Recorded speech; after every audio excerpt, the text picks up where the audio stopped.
परीक्षा में GK paper leak मामले में अब पुलिस सख्त कार्रवाई करेगी। डीजीपी उमेश मिश्रा ने साफ किया है कि आरोपियों के खिलाफ नेशनल सिक्योरिटी एक्ट लगाया जाएगा। आरोपियों की प्रॉपर्टी सीज होगी। आरोपियों की मदद करने वालों को भी नहीं छोड़ा जाएगा। पुलिस ने अब तक इस मामले में 45 स्टूडेंट समेत कुल 49 लोगों को गिरफ्तार किया है, जिसके बाद सभी पकड़े गए स्टूडेंट्स को अब आजीवन ब्लैक लिस्ट कर दिया गया है। सरकार ने भी पेपर लीक मामले में शनिवार रात को एक्शन दिखाया। हेडमास्टर सुरेश कुमार, वरिष्ठ शिक्षक रावताराम, कनिष्ठ सहायक पुखराज और ग्रेड सेकेंड टीचर भागीरथ को निलंबित किया है। इनको बर्खास्त करने की भी तैयारी की जा रही है। लेकिन फिलहाल सबसे बड़ा सवाल यही है कि बार बार पेपर लीक आखिर क्यों हो रहे हैं और गिरोह पर नकेल आखिर कब कसी जाएगी। इसे लेकर लगातार जो अभ्यर्थी परीक्षा केंद्र पर पहुंचे थे वो भी प्रदर्शन करते हुए नजर आए। प्रदेश के शहर के अलग अलग जगहों पर प्रदर्शन की तस्वीरें भी देखने को मिली, जब बड़ी संख्या में अभ्यर्थी सड़कों पर उतर गए और सरकार के खिलाफ नारेबाजी करते हुए प्रदर्शन किया गया। इसे लेकर विपक्ष भी अब सरकार पर हमलावर है। बीजेपी लगातार इसे लेकर सरकार को घेरती हुई नजर आ रही है, तो ही आरएलपी भी इसे लेकर प्रदर्शन करते हुए सड़कों पर उतरी और सरकार के ऊपर कई बड़े सवाल खड़े किए गए। तो पेपर लीक हुआ है एक बार फिर से आरपीएससी को लेकर इस वक्त ये खबर आपको बता रहे हैं, जिसके पेपर लीक होने के बाद एक बार फिर से सरकार पर सवाल उठने लगे हैं। हालांकि सरकार की ओर से लगातार ये कोशिशें की जा रही हैं कि पेपर लीक ना हो, लेकिन बावजूद इसके इसका असर होता नजर नहीं आ रहा। और फिलहाल सबसे बड़ा सवाल यही कि आखिर नकेल कब लगेगी, और इसी बड़े सवाल पर चर्चा करेंगे। चर्चा के लिए तमाम गेस्ट इस वक्त हमारे साथ जुड़ चुके हैं। आपसे मिलवा देती हूं मिथिलेश जैमिनी, वरिष्ठ पत्रकार हमारे साथ हैं। डॉक्टर निमिषा जो कि बीजेपी नेता हैं वो हमारे साथ जुड़ चुके हैं। आरसी चौधरी कांग्रेस नेता हमारे साथ जुड़े हुए हैं, और राजपाल चौधरी जो कि आरएलपी नेता हैं वो भी इस वक्त हमारे साथ जुड़ चुके हैं। बहुत स्वागत है आप सभी का न्यूज 18 राजस्थान पर। और चर्चा की शुरुआत आरसी चौधरी साहब आपके साथ करते हुए, क्योंकि एक बार फिर से पेपर लीक हुआ है और पहला मामला नहीं है, इससे पहले 9 से 10 मामले सामने आ चुके हैं। सरकार को महज 4 साल हुए और इतने ज्यादा मामले, क्या ये बड़ी विफलता नहीं है सरकार की? चौधरी साहब। प्रियंका जी, मैं कहना चाहूंगा कि निश्चित रूप से जो पेपर लीक हुआ है उसके साथ ही हमारे तमाम जो अभ्यर्थी हैं जो इस परीक्षा को देने के लिए आए थे उनको असुविधा हुई है। उनकी जो मेहनत कश और प्रतिभावान छात्र हैं उनको समय का नुकसान हुआ है। लेकिन राजस्थान सरकार की और राजस्थान पुलिस की संवेदनशीलता और तत्परता है कि जो अनुचित साधनों का प्रयोग करके इस परीक्षा में सफलता पाना चाह रहे थे, हमने उनको बेनकाब किया और जेल की सलाखों के पीछे पहुंचाया है। राजस्थान सरकार की ये संवेदनशीलता है कि 2022 में ऐसा सख्त कानून लेके आए जो देश का ऐसा पहला राज्य है जिसके अंदर कोई भी संस्थान, मैनेजमेंट, स्टूडेंट या कोई दूसरा या किसी भी अन्य तरह की कोई एजेंसी अगर शामिल है तो उसमें 1 लाख से लेकर 10 करोड़ तक आर्थिक दंड का प्रावधान है। उसके अंदर जेल में 3 साल से लेकर 10 साल तक सजा का प्रावधान है। तमाम सब तरह की प्रक्रिया है। क्या फायदा इस कानून का चौधरी साहब? क्या फायदा इस कानून का जब माफिया रुकने का नाम नहीं ले रहे हैं? आरपीएससी का पेपर लीक हुआ है और इसे लेकर आप कह रहे हैं कि कानून लाए हैं, कानून का असर होता तो दिख नहीं रहा है ना? देखिए, निश्चित रूप से जो कानून का असर है उसी का अंदाज, उसी का इंजाम यह है कि इससे पहले जो 1992 का एक्ट था, कानून था, उसके साथ में जिस प्रकार से गिरफ्तारी होती दूसरे या तीसरे दिन छूट जाते थे, अब जो हम सख्त कानून लेके आए देश के अंदर, पहला कानून, जिस प्रकार से आप देखेंगे दुष्कर्म के लिए सीआरपीसी में पहले से ही प्रावधान था, लेकिन जब पॉक्सो एक्ट यूपीए की सरकार लेके आई उसके बाद में 11 दिनों में, 26 दिनों में सजा मिलती है। फास्ट ट्रैक कोर्ट्स बनाए। ये राजस्थान सरकार की, कांग्रेस की सरकार की और मुख्यमंत्री अशोक गहलोत जी की संवेदनशीलता है, इसलिए इतना संवेदनशील बिल लेके डॉक्टर निमिषा आपके पास आते हुए, जब आप मानती हैं कि सजा मिलती है दोषियों को, और अगर मिलती है तो फिर बार बार इस तरीके के मामले आखिर क्यों सामने आ रहे हैं? क्या कहना है बीजेपी का पूरे मामले पर?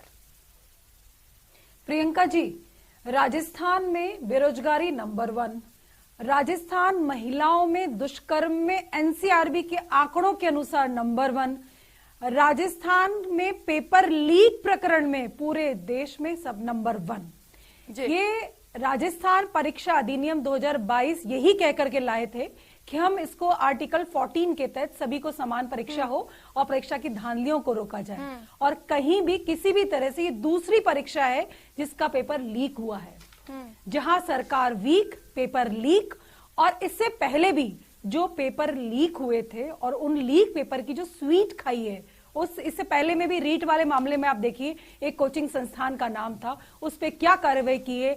एक मंत्री हैं, आरपीएससी की परीक्षा में उन मंत्री के रिश्तेदारों को एक जैसे साक्षात्कार में नंबर मिले, उन पर क्या कार्रवाई हुई है। और अभी यहां पर हमारे कांग्रेस की प्रतिनिधि बोल रहे हैं, डीजीपी उमेश मिश्रा जी कह रहे हैं संपत्ति जब्त होगी, लेकिन मुख्यमंत्री जी क्यों झूठ बोल रहे हैं? मुख्यमंत्री जी कह ही नहीं रहे कि हम कोई कार्रवाई करेंगे। कितने लोगों की संपत्ति आपने जब्त कर ली है? तो ये परीक्षा विधेयक 2022 को लाने के बावजूद मुख्यमंत्री ने क्या झूठ बोला? मुख्यमंत्री जी तो देश का हवाला दे रहे हैं कि अन्य देश में जहां पर भी होती है कार्रवाई हो रही है।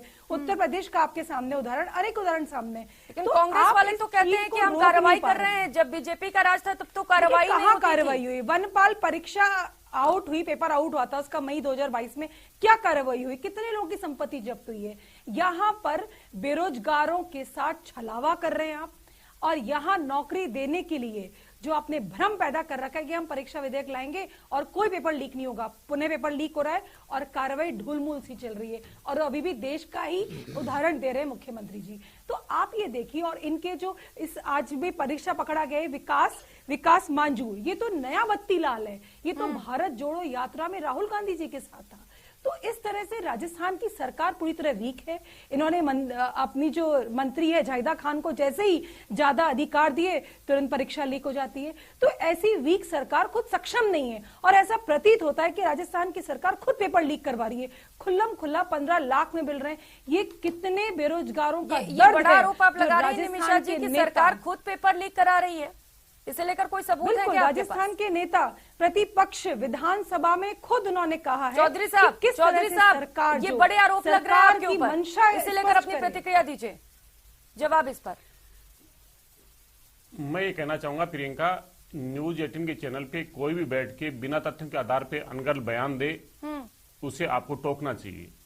ये पता होना चाहिए कि गुजरात के अंदर 22 पेपर लीक, तो चौधरी साहब आपसे पता होना चाहिए कि उत्तर प्रदेश के अंदर, सुन लीजिए पहले बोलने का बताइए आपने कितनों पे जवाब ही तो ले रही हूँ, संपत्ति जब्त होगी। देखिए ये बीच में बहुत डाल रहे, मैंने तमाम आरोप ये, अगर इन्हें आप जिम्मेदारी से बताइए, देखिए बोलने दीजिए। पहले पूर्व परीक्षा पास आपने जो पेपर लीक हुआ उनपे कितने लोगों पे कार्रवाई की है, ये बताइए आप आपने बड़े आरोप लगाए हैं, उस पर जवाब तो ले लेने दीजिए, बोलिए जी। मैं कहना चाहूंगा कि जो भारतीय जनता पार्टी की प्रवक्ता न्यूज 18 राजस्थान के चैनल पे बैठ के झूठ बेबुनियाद आरोप लगा सकती है, ये मनगढ़ंत आरोप इनके भारतीय जनता पार्टी के कार्यालय में लगते हैं। जिसे नया बत्तीलाल कहा, ये बत्तीलाल भारतीय जनता पार्टी के नेता के साथ में खड़े नजर आए और उनके साथ में आए। इन्हें पता होना चाहिए, जिस मॉडल की बात कर रहे थे, गुजरात के 22 पेपर लीक हुए, सरकारी भर्तियां वहां पे होती नहीं, पेपर हमने लीक किया, उससे पहले हमने परीक्षा की घोषणा की कि 29 जनवरी को पुणे पेपर कराने जा रहे हैं। भारतीय जनता पार्टी के शासन में 2018 में फरवरी में रीट का पेपर लीक हुआ, उद्दाराम विश्नोई वहां पे एक्यूज था, ना एसओजी ने जांच की, ना किसी दूसरी एजेंसी ने जांच की। तमाम गिरोह भारतीय जनता पार्टी के संरक्षण में पनपे और फूलते गए। ठीक है, मैं आऊंगी आप लोगों के पास फिर से। राजपाल चौधरी लगातार हमारे साथ जुड़े हुए। राजपाल जी कैसे देखते हैं आप, क्योंकि आरएनआई लगातार इस पेपर लीक को लेकर विरोध कर रही है, क्या कहना है आपका? क्या वजह मानते हैं इसके पीछे, क्यों बार बार पेपर लीक हो रहा है? मैं आऊंगी आप लोगों के पास। प्रियंका जी, अरे बाकी लोगों को भी तो मौका दीजिए ना, आप भी लोग बोलते रहेंगे क्या? और भी लोग जुड़े हुए इस चर्चा में, कांग्रेस की सरकार आरसी चौधरी और भी लोग इस चर्चा में जुड़े हुए हैं, उन्हें भी मौका देने दीजिए। निमिषा जी प्लीज। देखिए प्रियंका जी, सबसे पहले तो शर्म आनी चाहिए इन कांग्रेस बीजेपी के नेताओं को और इन प्रवक्ताओं को कि आज प्रदेश के हालात क्या है और किस प्रदेश को कैसे मोड़ पे लाके इन्होंने खड़ा कर दिया। और ये बात करते हैं आरोप प्रत्यारोप की, ये किसके आरोप प्रत्यारोप की बात करते हैं? पिछले 10 सालों के अंदर 10 से बड़ी ज्यादा भर्ती परीक्षाएं हैं जिनके पेपर, जो परीक्षाएं रद्द हुई है या उनके पेपर आउट हुए हैं। परीक्षाओं का मुख्य जो कारण है भर्तियों का रद्द होने का, वो है पेपर आउट। चाहे आरएस 2013 की भर्ती हो, चाहे एलडीसी 2013 की भर्ती हो, चाहे जेल परीक्षा 2015 की भर्ती हो, कांस्टेबल 2018, लाइब्रेरियन 2018, जयन सिविल 2018, रीट लेवल 2 जो कि 2021 के अंदर भर्ती हुई, बिजली विभाग की भर्ती हो 2022 की, चाहे कांस्टेबल 2022 की, चाहे वन रक्षक की भर्ती हो, ये जो भर्ती पिछले 10 सालों के अंदर 10 से बड़ी भर्तियां हैं जो रद्द हुई, और इन पिछले 10 सालों के अंदर कांग्रेस और भाजपा दोनों की सरकारें हैं जो सत्ता के अंदर रही। मैं पूछना चाहता हूं कि क्या पेपर आउट कराने के मामले में भी भाजपा कांग्रेस का गठबंधन है? मैं पूछना चाहता हूं इनसे कि आप ये मेरे को बताएं कि क्या गहलोत वसुंधरा का गठबंधन पेपर आउट कराने के अंदर भी है? पिछले के अंदर जो मुख्य मेन कारण है भर्ती पेपर आउट कराने का, वो है पेपर आउट होना, उसकी वजह से परीक्षाएं रद्द होती है। और जो पिछला इतना समय हो गया उसके अंदर अगर देखा जाए तो आज तक किसी भी नेता या अधिकारी के ऊपर कार्रवाई नहीं हुई। सबको पता है, पूरे इस प्रदेश की जनता होती है लोकतंत्र के अंदर जो सबसे बड़ी होती है, और जनता ने भी आरोप लगाए हैं, हमेशा आरोप लगाए हैं कि कहीं ना कहीं जो नक्सल गिरोह है उनके तार सीएमओ से जुड़े हुए हैं। तभी आज तक किसी भी, चाहे वो गहलोत जी का राज था चाहे वो वसुंधरा जी का राज था, उनके राज, दोनों के राज के अंदर ना तो किसी अधिकारी और ना किसी नेता पे कार्रवाई नहीं होती। इसका मेन रीजन क्या है? इसका मेन रीजन ये है कि जो स्टेट की एजेंसी है वो इस मामले के अंदर जांच करती है, और स्टेट की एजेंसी के अंदर इतनी पावर नहीं होती। वो हमेशा जांच करते हुए हिचकिचाती है कि वो स्टेट के किसी मंत्री या बड़े नेता या बड़े अधिकारी के ऊपर हाथ डाल सके। ये संवेदनशीलता की बात करते हैं, किस चीज की संवेदनशीलता? लेकिन राज्यपाल जी, आप बहुत बड़ा आरोप लगा रहे हैं सीएमओ के ऊपर पेपर लीक को लेकर। मैं आऊंगी फिर से आपके पास। और प्रियंका जी, ये नहीं, जनता ने आरोप लगाए हैं बिल्कुल। और मुख्यमंत्री जी अगर संवेदनशीलता की बात करते हैं तो मैं पूछना चाहता हूं कि मुख्यमंत्री जी किस चीज का आपको डर है? आप सीबीआई को जांच क्यों नहीं दे सकते? क्या आपको यह डर है कि अगर सीबीआई को जांच दोगे तो कहीं इन नक्सल गिरोह के तार सीएमओ तक नहीं पहुंच जाए? ठीक है, आप सीबीआई को जांच सौंपने की बात कह रहे हैं, इस पर मैं जवाब लूंगी प्रतीक सिंह जी से। लेकिन उससे पहले मिथिलेश जैमिनी आपके पास आते हुए, मिथिलेश जी क्या देखते हैं आप, क्या वजह लगती है आपको इसके पीछे? क्योंकि अब तो बड़े बड़े आरोप लग रहे हैं सरकार के ऊपर ही, सरकार के मंशा पर ही सवाल उठ रहे हैं। देखिए प्रियंका जी, इससे एक प्रकरण तो साफ हो गया है कि दोनों ही, चाहे बीजेपी हो चाहे कांग्रेस हो, उनको यूथ की परवाह नहीं है, यूथ के करियर की परवाह नहीं है, केवल वोटों की परवाह है। और जब आप केवल वोट के बारे में सोचने लगते हो तो उसके साथ नोट आ जाते हैं। वोट और नोट का कॉम्बिनेशन इस राजस्थान के युवा बेरोजगारों के सपनों को धो रहा है। जो सुरेश ढाका है, उसके कई मंत्रियों के साथ संबंध है, वो कईयों के सोशल मीडिया चलाते थे, उनको उजागर क्यों नहीं कर रहे? कौन कौन मिनिस्टर हैं, उनका नाम उजागर क्यों नहीं कर रहे? सुरेश ढाका जो पहले हवाला और पेपर लीक में जेल जा चुका, उसका उमंग कोचिंग सेंटर गुजर की थड़ी पे चलता है, क्यों नहीं पकड़े गए? तो ये तमाम मुद्दे हैं जिनको आप दरकिनार कर रहे हैं। और सबसे बड़ी चीज है कि आप हिंदुस्तान में कैरेक्टर क्राइसिस शुरू हो गया है, यहां चारित्रिक पतन का एक बड़ा दौर शुरू हो गया है। और इसमें कब तक, आज एक बड़े अखबार ने छापा है सॉरी और सेम। सॉरी इसलिए कि कोई कार्रवाई नहीं कर पा रहे, और सेम इसलिए कि आज तक किसी को सजा नहीं दिला पाए। इससे बड़ा दुर्भाग्य क्या होगा? आप देखिए रीट के मामले में जो राजस्थान की धड़कन थी, जो राजस्थान के सबसे ज्यादा बेरोजगार, किसी मंत्री या आईएएस का बेटा रीट का एग्जाम नहीं देता। रीट का एग्जाम गरीब किसान और गरीब जो लोग होते हैं उनके बेटे बेटियां देते हैं। वो कैसे यहाँ रहते हैं, कैसे कोचिंग, और कोचिंग सेंटरों के लिए आज तक पॉलिसी क्यों नहीं बनाई आपने कि वहां फैकल्टी ऐसी होनी चाहिए? आज कोचिंग सेंटरों के उद्घाटन में मंत्री क्यों जाते हैं? क्या इंटरेस्ट है इन मंत्रियों का कोचिंग सेंटरों में? जब रीट की परीक्षा हुई थी तो आपको पता होगा एक कोचिंग सेंटर ने खाने चलाए थे और सारे मंत्रियों ने उसकी तारीफ की थी। तो ऐसा उस कोचिंग सेंटर के पास माल कहां से आ गया कि वो खाना खिला रहा है उन्हीं गरीबों का, उन्हीं नौजवानों का शोषण करके। और ये दोनों सरकारें शामिल है, चाहे बीजेपी हो चाहे कांग्रेस हो। इससे ज्यादा दुर्भाग्य की स्थिति नहीं हो सकती। आप कोचिंग सेंटर पे कंट्रोल करने के लिए ना तो बीजेपी बिल लाई, ना कांग्रेस लाई, क्यों नहीं लाए भैया? और सुरेश ढाका से किन किन मंत्रियों के संबंध है, किन किन मंत्रियों के सोशल मीडिया वो चलाता है, उसको सारे सोशल मीडिया पर ब्लूटूथ मिला हुआ है, वो बीजेपी और कांग्रेस दोनों से मिला हुआ है। तो कौन कौन नेता है? और जो आरपीएससी या राजस्थान माध्यमिक शिक्षा बोर्ड, आपके मंत्री है राजस्थान में माध्यमिक शिक्षा बोर्ड के चेयरमैन रहे, और उस जमाने में उस चेयरमैनशिप को छोड़ी उन्होंने, सुभाष गर्ग जी, उनका रीट में नाम आ रहा था, आपने कैसे दबा दिया? तो ये तो तमाम सवाल उठेंगे। और दोनों सरकारें बातों को दबा दिया जाता है और लगातार यही तो कहा जाता है कि बार-बार जो पेपर आउट हो रहे हैं इसके पीछे सबसे बड़ी वजह यही है कि छोटी मछलियों को तो फंसाया जाता है, उन पर तो एक्शन लिया जाता है, लेकिन जो मगरमच्छ हैं, जो बड़ी मछलियां हैं, उनके खिलाफ कुछ भी नहीं किया जाता। प्रियंका जी, लोग ये कह रहे हैं नाथी का बाड़ा तो था ही था, कल्ला की कुटिया में भी चोर पहुंच गए। नाथी का बाड़ा तो था ही था, अब कल्ला की कुटिया भी, वहां पे भी चोर पहुंच गए। ये चर्चाएं चल रही है और पूरे राजस्थान में उबाल, और कांग्रेस जो सपना देख रही है ना 2023 में रिपीट कर जाएंगे।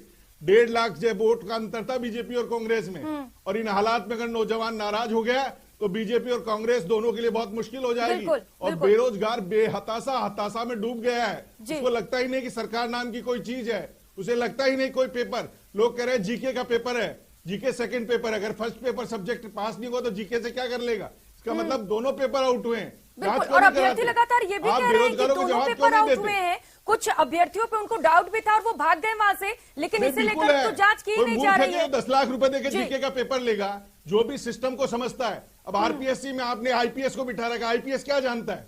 क्या जानता है वो स्टूडेंट के परीक्षा प्रणाली? उसने थानों में बैठ के मुकदमे तय। आरसी चौधरी साहब, आपके पास आते हुए सॉरी और शेम, ये कोई और नहीं बल्कि अभ्यर्थी कह रहे हैं। क्या इन दोनों में से कुछ भी फील हो रहा है आपको? और सवाल तो उठेंगे ना, क्योंकि अभ्यर्थियों की किस्मत के साथ खिलवाड़ किया जा रहा है, उनकी जिंदगी के साथ खिलवाड़ हो रहा है। सालों तैयारी करके पहुंचते हैं, पेपर आउट हो गया, पेपर निरस्त कर दिया गया। ऐसे कैसे चलेगा? कैसे आप भरोसा दिलाएंगे अभ्यर्थियों को? प्रियंका, मैं कहना चाहूंगा कि आरएलपी के जो नेता ने जो बयान दिया, वो भारतीय जनता पार्टी के साथ में गठबंधन करके सरकार में आए, और जब केंद्र की सरकार ने सार्वजनिक उपक्रम बेच रहे थे, जब लोगों के रोजगार के अवसर खत्म हो रहे थे, तब वो मौन रहे। लेकिन किसान के मुद्दे पे वो अलग अच्छी बात है, आज वो दूर बैठ के यही कह सकते हैं। लेकिन मैं जवाबदेही और जिम्मेदारी के साथ में कहना चाह रहा हूं कि जो साथी, मेरे पत्रकार साथी जिस बात का जिक्र करें, उन्हें इस बात का संवेदनशीलता के साथ में प्रदेश के लोगों में भरोसा व्यक्त करना चाहिए कि किस सरकार की मंशा क्या है, सख्त कानून कौन लेके आए, इससे पहले कौन सा जो कानून था उस कानून के तहत क्या कार्रवाई होती। जहां पे कानून का राज होता है वहां पे विधि सम्मत कार्य होते हैं। जो कानून बना 1992 में और देश के अलग अलग हिस्सों में जो घटनाएं हुई, उसके बाद में राजस्थान की सरकार पहली बार ये कानून लेके आई। प्रियंका जी प्लीज अवसर दीजिएगा। बहुत सरकार पे भी कटघरे में खड़ा किया इन्होंने, सीएमओ पे भी आरोप लगाए। मैं कहना चाहूंगा कि भारतीय जनता पार्टी के नेता ये बताएं कि केंद्र की सरकार ने एनटीओ का गठन किया था, नेशनल टेस्टिंग एजेंसी बनाई, जो देश की 16 रिनोड एग्जाम करवाती है, जहां पे नीट के एग्जाम होती है, जहां पे आईआईटी के एग्जाम होते हैं, जहां पे आईआईएम के एग्जाम होते हैं, जहां पे यूनिवर्सिटीज के एग्जाम होते हैं, जो रिनोड यूनिवर्सिटीज हैं। उसके बाद में भी उनमें पेपर लीक होते हैं, 40-40 लाख रुपए में पेपर बिकते हैं, ऑनलाइन का हवाला देते हैं। राजस्थान में बैठा हुआ आदमी बिहार में पेपर सॉल्व करता है। ये क्यों सख्त कानून नहीं लेके आए? मैं ये पूछना चाह रहा हूं, जो भारतीय जनता पार्टी का शासन था तब क्यों एसओजी से जांच नहीं कराई, क्यों सीबीआई से जांच नहीं कराई? मैं पूछना चाह रहा हूं, जो आरोपी हैं वो भारतीय जनता पार्टी के नेताओं के साथ में क्यों खड़े हुए नजर आते हैं? जब हम सब कानून लेकर आ रहे थे, विधानसभा के अंदर चर्चा कर रहे थे, तब भारतीय जनता पार्टी कैसे वॉकआउट कर गई थी? इसलिए मैं कह रहा हूं, ये अगर 6 अप्रैल 2022 को कानून बनता है, तो सीबीआई से जांच क्यों नहीं करा रहे हैं? बनता है, उस कानून के बाद में हमारी जिम्मेदारी के साथ प्रतिपक्ष के दल ने किया, प्रियंका जी उनको बोलते हैं कि ये अपने बेनकाब अगर करने का कोई काम कर रहा है तो राजस्थान की पुलिस और राजस्थान की सरकार और एसओजी कर रही है। क्योंकि हमारी मंशा साफ है, पानी का हो देश का अगर देखा जाए राज्य के और हर युवा के सामने कभी नहीं बोलना नहीं है, छलावा नहीं होना चाहिए। हमारी मंशा हमने पेपर को निरस्त किया और निरस्त करने के साथ प्रियंका जी कहना बहुत तारीख घोषित की। ठीक है, हम और पूछना कैसे चाहेंगे निशा जी आपके के पास आते हुए, क्योंकि आपके ऊपर भी आरोप लग रहे हैं कि जब बीजेपी की सरकार थी तभी भी बहुत सारे पेपर आउट हुए और बीजेपी ने तो कार्रवाई भी नहीं की। और आरसी जी कह रहे हैं कि केंद्र में क्या कर लिया सरकार ने, केंद्र में भी तो पेपर आउट हो रहे हैं। देखिए प्रियंका जी, आज भारत सुशासन दिवस मना रहा है। जनता की जागरूकता और सरकार की जवाबदेहिता को सुनिश्चित करने के लिए जन जन में जागरूकता हो और एक ऐसा सुशासन स्थापित हो जिस पर सभी अभिमान कर सके। आज मैं बहुत ही जिम्मेदारी के साथ कह रही हूँ कि पूरे अब आपका समय आ गया ना। देखिए आरसी चौधरी जी, आपका समय आया ना, तो आपने बोला आप देखिए प्रियंका जी सियानी दिल्ली खंबा नौचे, राजस्थान के प्रतिकूल धूमिल हो रही है दिन पर दिन, ना ये बेरोजगारी भत्ता दे सके, ना हमारे रोजगारों के आरोप तो निशा जी बीजेपी पर भी लग रहे हैं। आपकी मंशा पर भी तो सवाल खड़े हो रहे हैं। आपके समय भी तो पेपर आउट हुए थे। कैसे झूठ और प्रोपेगेंडा के दिवस, आज भारत के अंदर आत्मनिर्भर किस चीज का एजेंडा, किस चीज के शासन कुशासन की बात कर रहे हो? ये भारत का युवा नाम रोशन कर रहे हैं, लेकिन यहाँ पर राजस्थान की सरकार की ना तो जवाबदेहिता है ना उत्तरदायित्व। 11 से ज्यादा मामले कांग्रेस को ऐसा लगता है तो कांग्रेस सीबीआई जांच की अनुशंसा कर दे, दूध का दूध पानी का पानी हो जाएगा। कम से कम राजस्थान के युवाओं के साथ न्याय तो हो पाएगा। आप बोलते हैं ना अब होगा न्याय, कब होगा न्याय, तो करिए न्याय, सीबीआई जांच की करिए। आपने एसओजी के तहत ही आपने एक एंटी चीटिंग सेल बनाया। कहां है वो एंटी चीटिंग सेल कि आप कार्रवाई करेंगे? दूसरी परीक्षा आपके परीक्षा विधेयक बनाने के बाद ये दूसरी परीक्षा का पेपर आउट हुआ है। बहुत ही जिम्मेदारी के साथ मैं कहती हूं, ना बेरोजगारी भत्ता दे पाए आप और ना ही आपने कोई रोजगार देने का प्रबंधन किया। आज भारत का युवा आत्मनिर्भर अभियान के साथ न केवल अपने आप को स्वरोजगार कर रहा है, अपितु दूसरों को नौकरी भी दे रहे हैं। और आप यहाँ पर राजस्थान की प्रतिष्ठा हर दिन आज राजस्थान की प्रतिष्ठा 15-15 लाख 16-16 लाख बच्चे परीक्षा देने आते हैं, सुबह 5 बजे निकलते हैं, लेकिन सरकार कोई जवाब देती नहीं है। सरकार जब भी कोई घटनाक्रम होती है, किसी भी परीक्षा की यदि पेपर चीटिंग होता है, कार्रवाई ना हो, कैसे अब आगे की रणनीति बनाएगी, क्योंकि आप कई गंभीर आरोप भी लगा रहे हैं सरकार के। विकास बांझू और प्रियंका जी जो आरोप लगाए को गिरफ्तार जो हमने आरोप लगाए वो बिल्कुल फैक्ट है। हमारी सबसे पहली मांग है कि अगर मुख्यमंत्री जी संवेदनशील हैं तो उनकी नैतिक जिम्मेदारी बनती है, और जो शिक्षा मंत्री है बीडी कल्ला जी, उनकी भी नैतिक जिम्मेदारी बनती है कि वो इस्तीफा दे और उसके बाद में सीबीआई से जांच करवाई जाए। राष्ट्रीय लोकतांत्रिक पार्टी इस मुद्दे को लेकर जनता के बीच में स्टार्टिंग से रही है। हम सबसे पहले हमारे नेता कहते हैं, हम पहले कहते आए हैं, पिछले 10 सालों में दोनों सरकारें सत्ता के अंदर रही है और हमारे नेताजी हमेशा इनके ऊपर आरोप लगाते हैं कि भाजपा कांग्रेस का गठबंधन है, और ये चीज जगजाहिर होती है। इन दोनों ने एक दूसरे के अंदर, कांग्रेस के अंदर जो पेपर घोटाले हुए उनकी जांच कांग्रेस ने नहीं कराई, जो बीजेपी के अंदर पेपर घोटाले हुए, और अब जो घोटाले हो रहे हैं उसके अंदर सीबीआई से जांच इनको करवानी चाहिए। तो मुख्यमंत्री जी बिल्कुल संवेदनशील नहीं है। ये बीजेपी और कांग्रेस के गठबंधन वाली बात नहीं समझ में आ रही है राजपाल जी, ये कैसे आप बोल रहे हैं? बीजेपी भी तो इसे लेकर विरोध कर रही है। तो बीजेपी के टाइम पे भी तो घटना ही हुई ना, बीजेपी के टाइम पे 2013 के अंदर तो गठबंधन एक दूसरे को, अगर बीजेपी के साथ गठबंधन नहीं होता तो जो बीजेपी के टाइम में आरएस 2013 की परीक्षा हुई थी वो परीक्षा रद्द हुई थी, उसके गुनाहगार कौन थे? आज भी उनको सजा मिली किसी ने? कांग्रेस ने सजा नहीं दी उनको। चाहे उसके बाद एलडीसी भर्ती 2015 थी, चाहे जेल प्रेरी भर्ती 2015 थी, कांस्टेबल 2018 की भर्तियां थी। इनके अंदर जो गिरोह था, आज पूरे प्रदेश की जनता को पता है कि ये नकल कराने वाला गिरोह कौन है। प्रदेश की हर जनता पूरी जानती है, उसके बावजूद इनके ऊपर ढंग से नकेल नहीं कसी गई। अगर इनके ऊपर ढंग से कार्रवाई की होती तो ये इस प्रदेश के लाखों जो करोड़ों स्टूडेंट है उनके साथ में ये कुठाराघात नहीं होता और उनके भविष्य के साथ ये नहीं खेलते, पर इन्होंने कार्रवाई नहीं की और ये अपनी लोकल एजेंसियों से जांच करवाते हैं। लोकल एजेंसियों की इतनी हिम्मत नहीं होती। आज मैं इनके कांग्रेस बीजेपी के नेताओं को और इनके प्रवक्ताओं इनको शर्म आनी चाहिए। आज अगर कोई भी एक ग्रामीण छात्र आता है, वो जयपुर जोधपुर के अंदर आता है तो उसकी बहुत बड़ी उम्मीद लेके आता है, मुश्किल होता है उनके लिए यहाँ पे जयपुर जैसी सिटी और जोधपुर जैसी सिटी के अंदर कोचिंग करना, रहना, ये चीजें मैनेज करना। ग्रामीण परिवेश के अंदर राजस्थान इतना, जहाँ पे बेरोजगारी से क्या हालात है, वो आते हैं जयपुर के अंदर बहुत मुश्किल से यहाँ पे सर्वाइव करते हैं और उम्मीदों के साथ में वो एग्जाम देते हैं और उसके बाद पेपर आउट होने से सरकार की जो तस्वीर है वो नहीं खराब हो रही है। तो क्या बीतती है उस परिवारों के साथ में और क्या बीतती है उन परिवारों के जो बच्चा है उसके परिवारों के साथ में और उस बच्चे के साथ में? देखिए, इसका जिम्मेदार कौन है? प्रियंका जी, सबसे पहले गवर्नमेंट को एक तो जितने भी कोचिंग सेंटर्स है उनके लिए एक नया एक्ट बनाना चाहिए। उनके जो भर्ती है क्या वो बढ़ा रहे हैं, उनका पूरा सिलेबस होना चाहिए और किस कोचिंग सेंटर से सबसे ज्यादा सिलेक्शन होते हैं। आपको याद होगा जब रीट कांड हुआ था तो कलाम को सलाम खूब गूंजा था। मालूम कीजिए कलाम का सलाम क्या है, ये सरकार मालूम करे ना। और दूसरा, एसओजी ने क्या कर दिया, जिस डीपी जारोली ने रीट के मामले में राजस्थान माध्यमिक शिक्षा बोर्ड चेयरमैन से इस्तीफा दिया, उस रीट के मामले में आपने क्लीन चिट दे दी, तो एसओजी पे भी तो उंगलियां उठ रही है। और बीजेपी वाले कितने दूध के धुले हैं। किरोड़ी लाल मीणा ने मुद्दा उठाया और विधानसभा में सीबीआई की मांग की और विधानसभा में क्या नूरा कुश्ती हुई दोनों की, बीजेपी और कांग्रेस की, दोनों बाहर आ गए और एसओजी को दे दी। बीजेपी लड़ी नहीं पाई, सदन पे फ्लोर पे विरोध नहीं कर पाई। यहाँ तो बातें कर रहे हैं बड़ी बड़ी, आज तक लड़ रही है। कहाँ लड़ रही है? आपने आपके कार्यकाल में कितने कांड हुए, आपके कार्यकाल में कितने पेपर लीक हुए?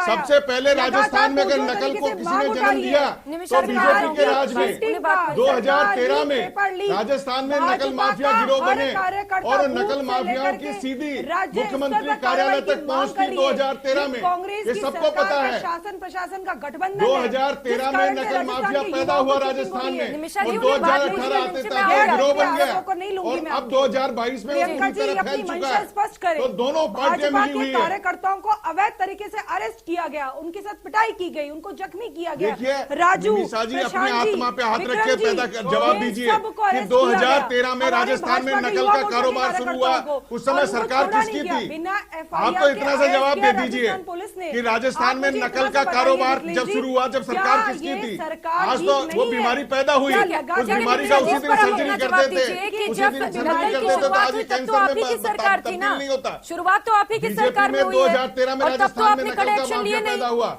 उस समय इन्होंने सर्जरी नहीं की, उस समय उन्हें गले लगाया, बोलिए, किसी अब अधिकारी निमिषा को जी नहीं गिरफ्तार बोले। नहीं किया, और अब ये कैंसर में तब्दील हो गया। चोर चोर मुसेरे भाई, कांग्रेस वाले चोर है और बीजेपी वाले चोर है, इनके नेता और अधिकारी भी चोर है। सर, आप मैं तो पूर्ण रूप से समर्थित अब तो करता यही हूं कहने में बात लगे हैं जी कि का। कांग्रेस इन्होंने और सही बात बीजेपी बोली का है। गठबंधन है, ये अलग बात निकल कर सामने बिल्कुल आ रही है। गठबंधन है, ये चोर है। लेकिन बिल्कुल निमिषा जी, इस इनके पर आप नेता और जवाब अधिकारी दीजिए जल्दी से। इस पेपर के जब मामले में आपकी नहीं सरकार थी तब बताइए। तो आपने कुछ नहीं ग्राउंड किया। पर आकर के कहीं विरोध नहीं किया, वो यहाँ पर किस नैतिकता से कह रही है। आप देखिए कि किसने- जब से किसने ये विरोध नहीं सरकार किया? आई है, मैं इनको बताना जब से चाहता हूं, ये कल सरकार आई आपको है, मैं पहले बताना आप चाहता हूं, आपको देखिए सुननी कि पड़ेगी जब ये से बात। ये सरकार आई राष्ट्रीय है, लोकतांत्रिक यहाँ पार्टी ने कल जयपुर बेरोजगारी के दर अंदर बढ़ी प्रदर्शन है। किया, बीकानेर के आप अंदर प्रदर्शन आरसी किया, चौधरी आरसी चौधरी के जी, अंदर आप प्रदर्शन किया, जल्दी से अपनी बात पूरी करिए। राष्ट्रीय लोकतांत्रिक पार्टी के नेता श्रीमान हनुमान जी समय समाप्त हो चुका है, चौधरी साहब, जल्दी से सरकार है, कांग्रेस को जवाब बोलिए। देना अगर चाहिए। आपके अंदर होता कांग्रेस की तो बनती आपने है। विधानसभा के अंदर आरसी चौधरी जी, जल्दी बोलिए। नेता प्रतिपक्ष ठीक है, हो गया। प्रियंका जी कहाँ का से- सुनिए आप विधानसभा में सुन लेते कितना हैं, दर्द सुन छलकता लेते है। हैं, आरसी उन्होंने चौधरी कहा, साहब क्यों कुछ नहीं बोल रहे हैं, करते जी। आप लोग?